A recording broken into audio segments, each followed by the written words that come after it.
பகல்காம்ல வந்து அந்த கல்மா தீவிரவாதம் சொல்வோம் இல்லையா, அதாவது இஸ்லாமியர்களுடைய கல்மா லா இலாஹா இல்லல்லாஹ முஹம்மது ரசூலுல்லா அப்படிங்கிற சொல்ல தெரியணும். நீங்க சொல்ல தெரியலன்னு சொன்னா உங்களை வந்து சுட்டு தள்ளிடுவாங்க. பாரதத்தினுடைய உடலில் 10 லட்சம் முறை வெட்டுவோம் அப்படின்னு சொன்னாரு. அப்போ இந்த நாடு எப்படி தாங்கும் அப்படிங்கறது பாருங்க. ஆனா இன்னைக்கு நாம இருக்கிற கண்டிஷன்ல நீ ஒரு வெட்டு வெட்டி பாடுற, அதனாலதான் அதை பண்ணிட்டு இருக்கோம். இது கூட இந்த ஒரு அடிப்படை அறிவு கூட இல்லாம காங்கிரஸ் கட்சிக்காரங்க இன்னைக்கு அமெரிக்காக்காரன் சொன்னா சீனாக்காரன் சொன்னான்னு சொல்லிட்டு அந்த வேலை அந்த மேட்டரை கையில் எடுத்துட்டாங்க.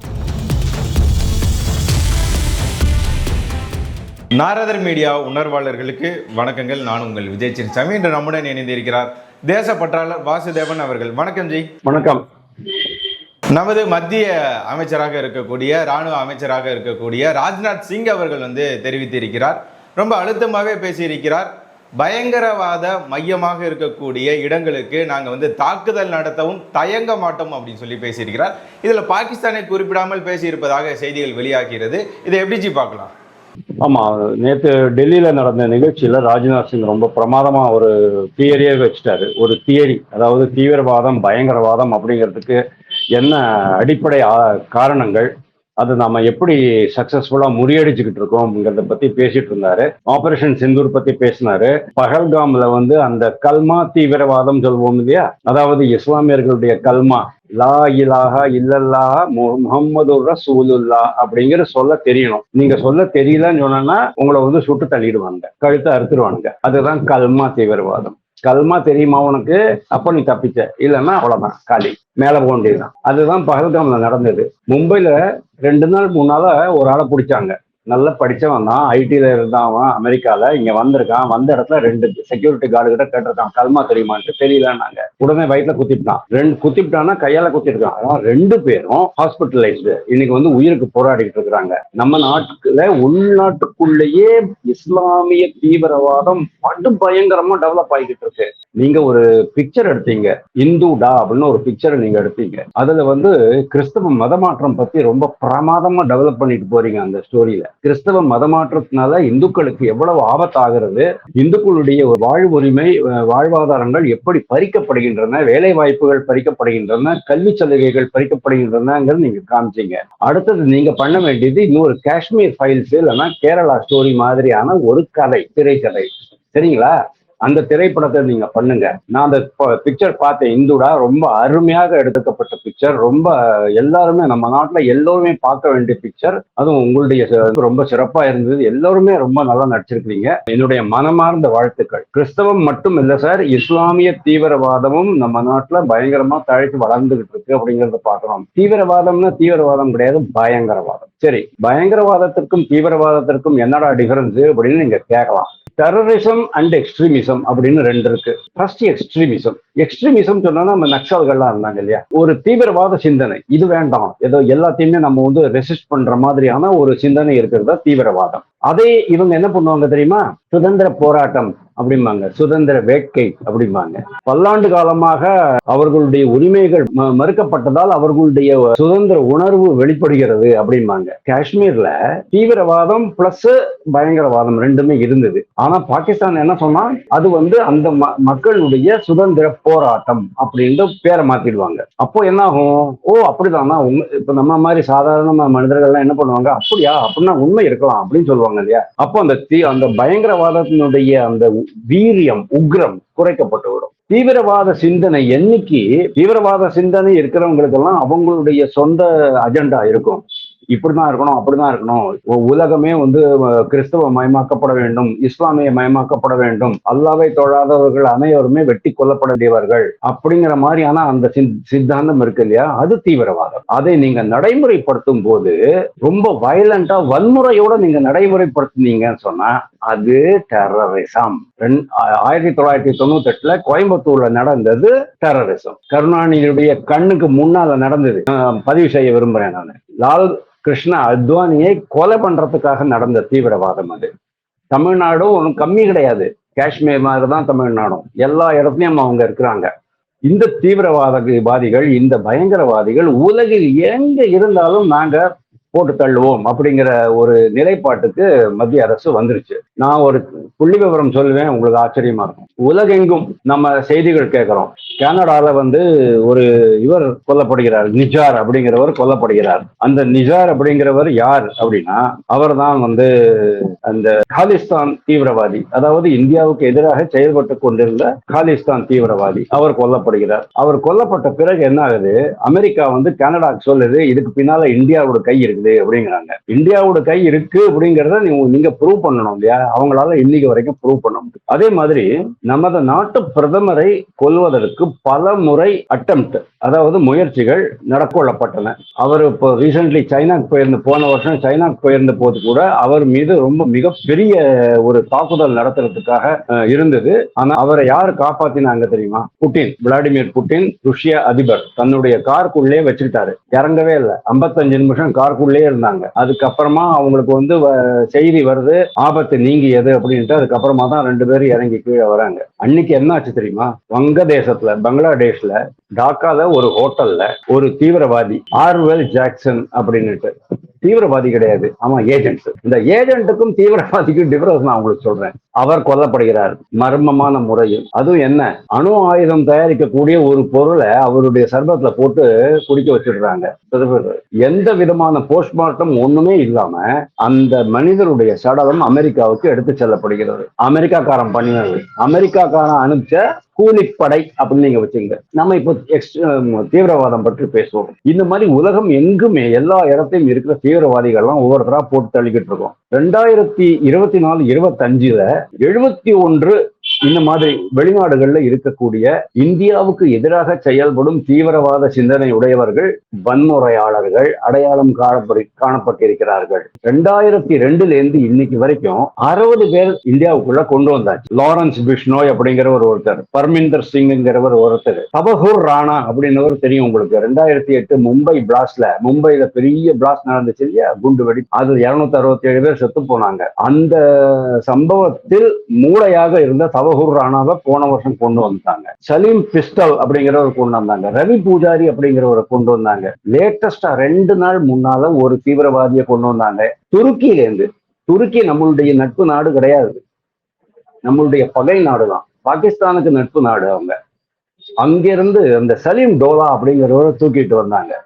இதெல்லாம் எப்படி முடிஞ்சது சார்? ஒரு காலத்துல இந்த இதெல்லாம் இன்டர்நேஷனல் எஸ்பயனேஜ் அப்படின்னு உண்டு, அதாவது பன்னாட்டு உளவு அப்படிங்கிறது உண்டு. நீங்க சிவகாமியின் செல்வன் பிக்சர் கல்கியினுடைய அந்த கதையை படிச்சிருந்தீங்கன்னா அது உங்களுக்கு தெரியும். அந்த ஆழ்வார்க்கடியான்லாம் ஒற்றர் தான், உளவு வேலை பண்றதுக்கு தான் இருப்பானுங்க. ஆபத்து எங்க வருதுங்கிறத கரெக்டா கணிச்சு கரெக்டா ரகசியமாக ராஜாவுக்கு தகவல் கொடுப்பாங்க. அது இன்டர்நேஷனல் லெவல்ல அமெரிக்கா, யூரோப்பியன் கண்ட்ரி, ஐரோப்பிய நாடுகள் அவங்களதான் ரொம்ப பிரமாதமா பண்ணிக்கிட்டு இருந்தாங்க. இட்டாலியில மாஃபியான்னு ஒண்ணு உண்டு. இட்டாலியிலேயே உளவுத்துறை ரொம்ப ஃபேமஸ். அதே மாதிரிதான் பிரிட்டன்ல எம்ஐ அப்படிம்பாங்க, மிலிட்டரி இன்டெலிஜென்ஸ். 1963-63 ஞாபகம் இல்லை, அப்போதான் அவங்க அதை ஆரம்பிச்சாங்க. உங்களுக்கு தெரியும் சீக்ரெட் ஏஜென்ட் அப்படிமா எல்லாம் பார்த்திருப்பீங்க. சீக்ரெட் ஏஜென்ட் ஜாக்சன் அப்படின்னு பேர் போட்டுக்கணும். ஜேம்ஸ் பாண்ட் 007, ஜேம்ஸ் பாண்ட் சீரீஸே வந்திருக்கு, நீங்க பார்த்திருப்பீங்க. அதெல்லாமே வெளிநாடுகள், வளர்ந்த நாடுகள் மட்டும்தான் செய்யக்கூடிய ஒரு சமாச்சாரமா இருந்தது. ஆனா இன்னைக்கு நம்ம பண்றோம்.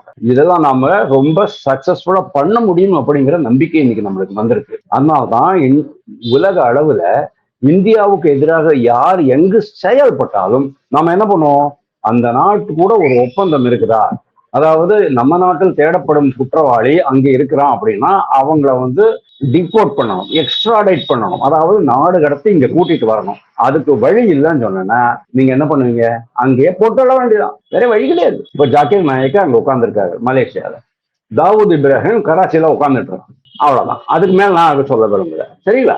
ஆனா தாவூத் இப்ராஹிம் ரொம்ப கிட்டத்தட்ட 30-35 வருஷமாவே தாவூத் இப்ராஹிமை நம்ம கொண்டு வரதுக்கு முயற்சி பண்ணிக்கிட்டு இருக்கோம். அவன் கீழே வேலை பண்ணினா அவனுடைய ரைட் ஹேண்ட் லெஃப்ட் ஹேண்டா இருந்தவங்க எல்லாம் நம்ம ஒரு வழி பண்ணிவிட்டோம். இப்ப கொண்டு வந்துட்டோம், சலீம் தோலா கூட கொண்டு வந்துட்டோம். ஆனா அவரை நம்ம டச் பண்ண முடியாத காரணம் அவரு மிகப்பெரிய மிக பலத்த பாதுகாப்பில் இருக்கிறார், இராணுவத்தினுடைய பாதுகாப்பில், பாகிஸ்தான் இராணுவத்தின் பாதுகாப்பில் இருக்கிறார். அப்பேற்பட்ட பாகிஸ்தான் இராணுவத்தினுடைய பாதுகாப்பில் தான் ஒசாமா பின் லாதென் இருந்தாரு. அதாவது 2001 செப்டம்பர் 11 அந்த இரட்டை கோபுர தாக்குதல் நடந்தது அமெரிக்கால. 3500 பேர் கருகி செத்தாங்க. 1300 அடி உயரம் உள்ள கட்டணம் உடஞ்சி கீழே விழுந்தது. ஏரோப்ளேனை உள்ள விட்டாங்க. அந்த தீவிரவாதி பாகிஸ்தான்ல இருக்கும்போது 6 ஆண்டுகளுக்கு பிறகு பராக் ஒபாமா வந்து திட்டமிட்டு அவனை போட்டு தள்ளினாங்க. எங்க ராவல்பிண்டியில பாகிஸ்தானுடைய ராணுவ தளத்துக்கு பக்கத்துல இருக்கிற அபோட்டாபாட் அப்படிங்கிற இடத்துல மறைஞ்சிருந்தான். அண்டர் கிரவுண்டுல எல்லாமே பூமிக்கு கீழே தான். பாகிஸ்தான்ல எல்லாமே பூமிக்கு கீழே தான். அவங்கள போட்டு தள்ளினாங்க. இந்த மாதிரி அவங்க போட்டு தள்ளினா மாதிரி இப்ப நம்மளும் போட்டு தள்ள ஆரம்பிச்சிட்டோம். ஆனா இதுக்கு மேல நான் உங்கள்கிட்ட இந்த இன்ஃபர்மேஷன் எல்லாம் கொடுக்க முடியாது. அதாவது இந்த மாதிரி ஆபரேஷன்ஸ் எல்லாம் எப்படி இருக்கும் அப்படின்னு சொன்னா, எவனோ ஒருத்தாங்க உங்களுக்கு போயிட்டு இருப்பான், எவனோ ஒருத்தன் சுட்டுவிட்டான், எவனோ ஒருத்தன் வந்து மோட்டார் சைக்கிளை வச்சு இடிச்சுட்டான், அவன் காலி ஆயிட்டான், ஒருத்தன் ட்ரக்கை வச்சு இடிச்சான், காலி ஆயிட்டான். அப்படிதான் உங்களுக்கு செய்தி வருமே தவிர அதுக்கு மேல என்ன ஆகும், யாரு பண்ணினா அப்படிங்கிறத நம்மளால சொல்ல முடியாது. அதனால நான் வந்து உங்ககிட்ட எல்லாத்தையும் ஓப்பனா வெளிப்படையா பச்சை பச்சையா சொல்ல முடியாது சார். இவ்வளவுதான் என்னால சொல்ல முடியும். சோ இன்னைக்கு என்ன ஆகுறது அப்படின்னா, இந்த தீவிரவாதம் அப்படிங்கிறது வெளிநாடுகள்ல இருந்து மட்டும்தான் வருதா, பாகிஸ்தான்ல இருந்து மட்டும்தான் வருதா? பாகிஸ்தான் வந்து ஒரு காலத்துல 1947 அப்புறமாவே பாகிஸ்தான் வந்து ஒரு தீவிரவாத சிந்தனை உள்ள நாடு, பயங்கரவாத நிகழ்ச்சிகளை நடத்தக்கூடிய நாடாக மாறிவிட்டது. ராஜ்நாத் சிங் பேசும்போது ஒரு விஷயம் ரொம்ப அழகா சொன்னாரு, எனக்கு ரொம்ப பிடிச்சிருந்தது. நான் உங்கள்கிட்ட பகிர்ந்துக்கிறேன், உங்கள்ட்ட நேயர்களோட. ஐடி, இன்ஃபர்மேஷன் டெக்னாலஜின்னு பேரு. 2 நாடுகளுக்கும் ஒரே நாள் தான் சுதந்திரம் கிடைச்சது. ஒரு நாள் முன்ன, ஒரு நாள் பின்ன. ஆனா இன்னைக்கு நம்ம வந்து வேர்ல்டுல இன்ஃபர்மேஷன் டெக்னாலஜில நம்பர் 1, தகவல் தொடர்பு. அவங்களும் ஐடில தான் நம்பர் 1 இருக்கிறாங்க. அது என்னடா அப்படின்னா international terrorism. IT, information technology எங்க இருக்கு, இன்டர்நேஷனல் டெரரிசம் எங்க இருக்கு நீங்க பாருங்க. இது ரொம்ப நான் ராஜ்நாத் சிங்கை நான் ரொம்ப அப்ரிஷியேட் பண்ணேன். இது மாதிரி ஒரு வேர்டு காயின் பண்ணதுக்கு ரொம்ப ஹாப்பியா இருந்தது. அவங்களுக்கு வந்து இந்தியாவை சகிச்சுக்க முடியாது. ஆரம்பத்துல இருந்து 1947 ஆகஸ்ட் மாசம் சுதந்திரம் வாங்கின உடனேயே அவங்க வந்து காஷ்மீர்ல தீவிரவாதத்தை ஆரம்பிச்சிட்டாங்க. இன்னைக்கு வரைக்கும் காஷ்மீர்ல தீவிரவாதம் இருக்கு. 370 அந்த ஆர்டிகல் 370 ரிமூவ் பண்ண பிறகுதான் தீவிரவாதம் ஓரளவுக்கு கட்டுக்குள்ள வந்திருக்கு. ஆனாலும் பஹல்காம் நடந்தது அப்படிங்கிறத பார்க்கணும். இன்னைக்கு கூட பாகிஸ்தான்ல இயல்பு வாழ்க்கை முழுவதும் திரும்பவில்லை. அங்கிருந்து விரட்டி அடிக்கப்பட்ட பண்டிட்டுகள் 8 லட்சம் பேர் இன்னைக்கு வெளி மாநிலங்கள்ல அகதிகளாக திரிகிறாங்க. அவங்களெல்லாம் திருப்பி கொண்டு போய் அங்க குடியமர்த்த முடியல அப்படிங்கிறது நம்மளுடைய மத்திய அரசினுடைய மிகப்பெரிய தோல்வியா நான் பாக்குறேன். இஸ்லாமிய தீவிரவாதிகளுடைய வெற்றியாக நான் அதை பாக்குறேன். காஷ்மீர் தீவிரவாதிகளுடைய வெற்றியா நான் பாக்குறேன். இவர் என்ன சொல்றாரு, இந்தியாவுக்கு எதிரான மனப்பான்மை அப்படிங்கிறது பாகிஸ்தானுடைய மனசுல இருக்கிறது, அது அவங்களுடைய டிஎன்ஏல இருக்கிறது, அதை நீங்க மாற்றவே முடியாது.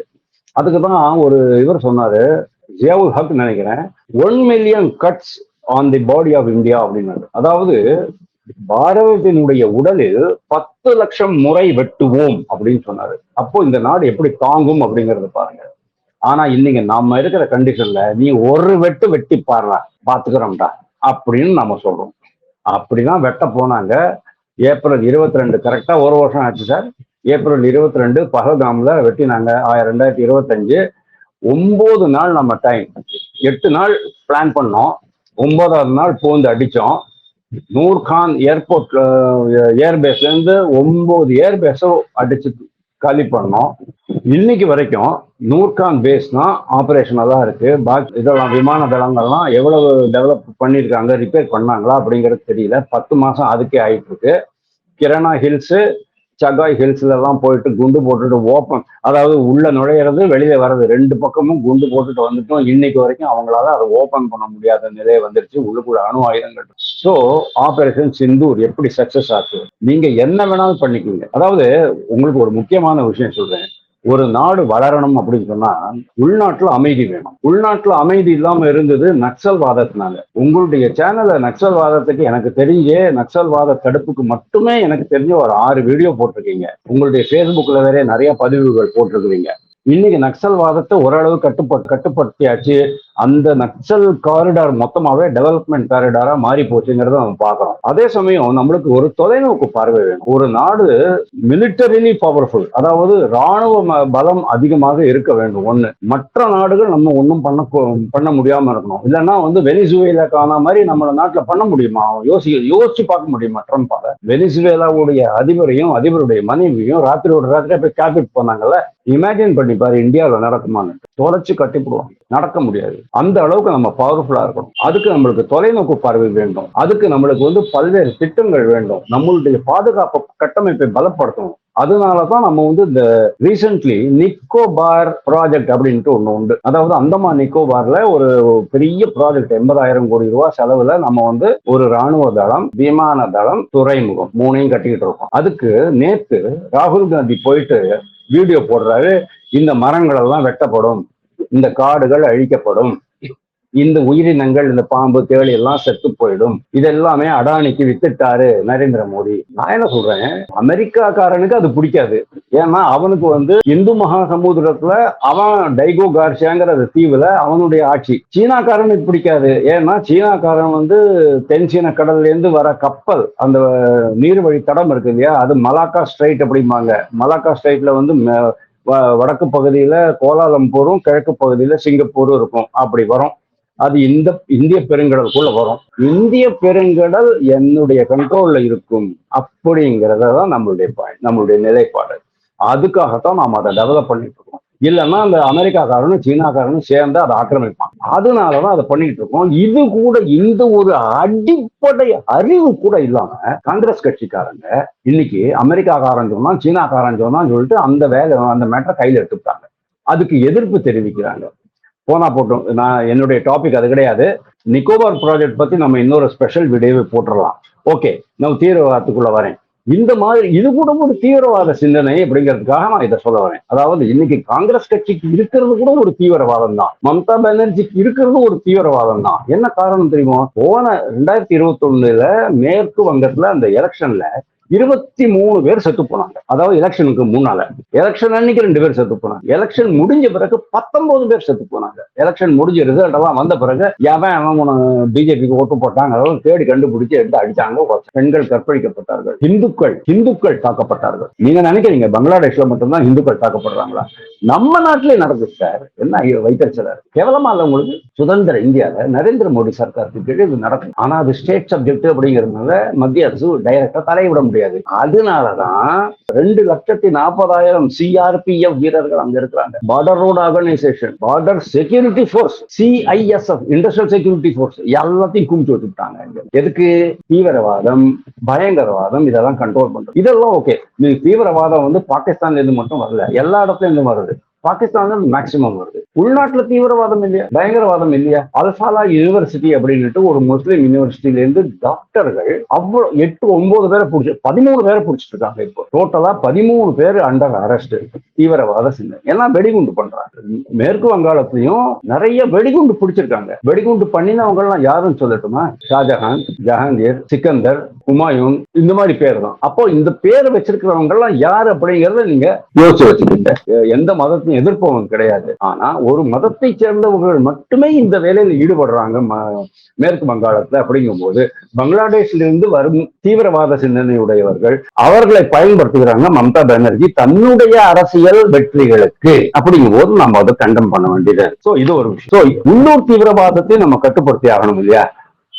அதுலயும் மத்திய அரசு ரொம்ப முனைப்பாக செயல்பட்டு கொண்டு வருகிறது அப்படின்னு நான் பாக்குறேன்.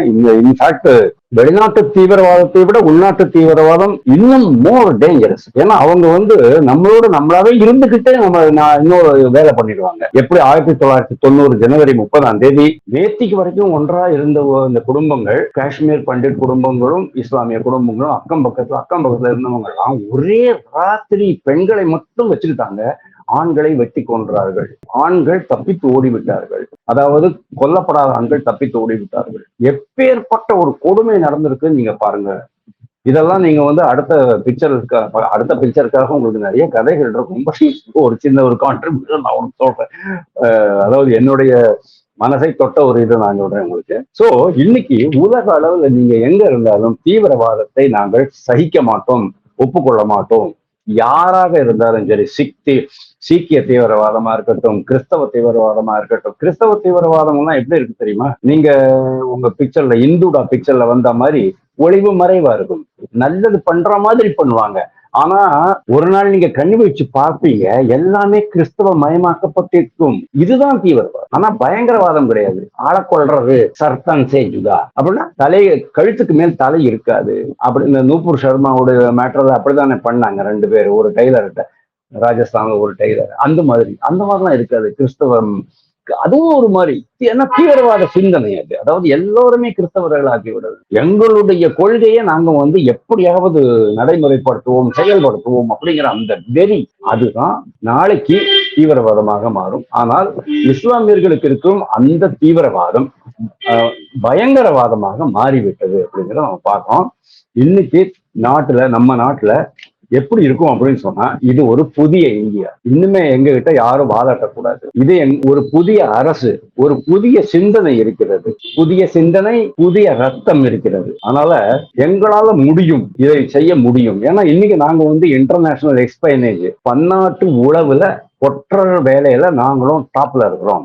எங்க போனாலும் சத்தம் போடாம தீர்த்து கட்டுவோம் அப்படிங்கிற அந்த நம்பிக்கை இருக்கு. வரும் காலங்கள்ல நாம இன்னும் உலக அளவுல சாதனைகள் புரிவோம் அப்படிங்கிறதுல நம்பிக்கை எனக்கு இருக்கு. ஏன்னா நம்ம எடுத்துக்கிட்டது, நம்மளுடைய மெயின் அஜெண்டா யாரையுமே கொலை பண்றதோ யாரையுமே மட்டுப்படுத்துறதோ இல்லை. நம்ம வளரணும், உலக வல்லரசாக 2047 மாறணும் அப்படின்னு சொன்னா உள்நாட்டு அமைதி வேணும், தீவிரவாத சக்திகள் கட்டுப்படுத்தப்பட வேண்டும், குறிப்பாக காங்கிரஸ் கட்டுப்படுத்தப்பட வேண்டும். ஏன்னா காங்கிரஸ்காரன் தான் இன்னைக்கு எல்லாமே, அதாவது நரேந்திர மோடி பண்றது நல்லதோ கெட்டதோ எல்லாத்தையும் கையில எடுத்துக்கிட்டு எதிர்க்கணும் அப்படிங்கிற அந்த ஒரு சிந்தனை இருக்கு இல்லையா? அந்த சிந்தனை தீவிரவாத சிந்தனை. அந்த தீவிரவாத சிந்தனை நாளைக்கு ஒரு 40 பேரை தீவிரவாதிகளாகவும் பயங்கரவாதிகளாகவும் மாற்றும் அபாயம் இருக்கிறது. அந்த காரணத்தினால நான் காங்கிரஸ் கட்சியை கூட ஒரு தீவிரவாத கட்சி, ஏன்னா அவங்க இஸ்லாமிய கட்சி தான், மோஸ்ட்லி இஸ்லாமிய கட்சி தான். இஸ்லாமிய கட்சி, இஸ்லாமியர்கள் மேக்சிமம் இந்த தீவிரவாதிகள் சிந்தனை உடையவர்கள், பிடிபடுறவங்க எல்லாருமே அவங்க பேரை வச்சா நீங்க சொல்லிடலாம் யாரு என்ன அப்படிங்கிறது. இதெல்லாம் ஓப்பனாவே இருக்கு. நான் புதுசா உங்கள்ட்ட ஒன்றும் சொல்லல, கற்பனை எல்லாம் பண்ணி சொல்லல. நீங்க எடுத்து பாருங்க, கூகுள்ல சர்ச் பண்ணி பாருங்க, வேற எங்கேயா சர்ச் பண்ணி பாருங்க, ChatGPT சர்ச் பண்ண பார்த்தா தெரியும். அதனால இவங்க எல்லோருமே ஒடுக்கப்பட்டு அவரவர்களிடத்தில் வைக்கப்பட வேண்டும் அப்படிங்கிறது என்னுடைய விருப்பம். நாம இதை பண்ணுவோம். நம்மளுடைய இந்த பொருளாதார வளர்ச்சி பாதையில நாம முன்னேறுவோம் அப்படிங்கிறதுல எனக்கு பூரண நம்பிக்கை இருக்கிறது என்று சொல்லி என்னுடைய உரையை முடித்துக் கொள்கிறேன். உங்களுடைய பொன்னான நேரத்தை ஒதுக்கி பல தகவல்களை நாரதன் மீடியாவுடன் பகிர்ந்து கொண்டதற்கு மிக்க நன்றி. நன்றி.